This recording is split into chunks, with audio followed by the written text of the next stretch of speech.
For this tutorial, I'll show you how to use the Conversations feature in the new Digication Kora.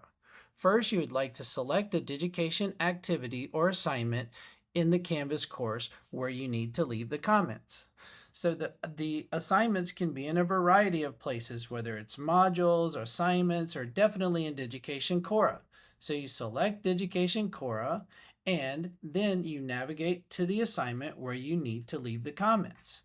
We will use the Create Portfolio Initial Reflection activity as an example. So we're not here to do work for our own portfolios. We're here to engage with the virtual community and leave comments for our peers. So we would select View Peer Submissions.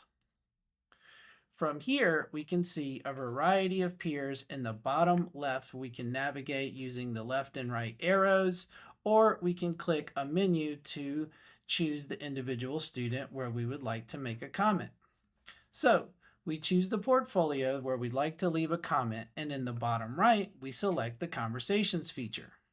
So here we can make a comment toward the whole page, or we can make a comment for individual parts of the actual reflection. So we can select the part and then leave a comment. And then normally the faculty and the individual student is selected, but you could also select the entire class. For peer commenting is normally open to everyone, but that part is up to you.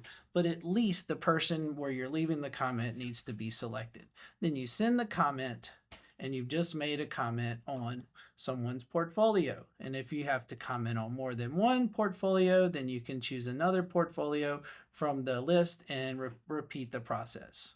So this is how you leave comments in line and page comments using the Conversations feature on the new Digication Kora.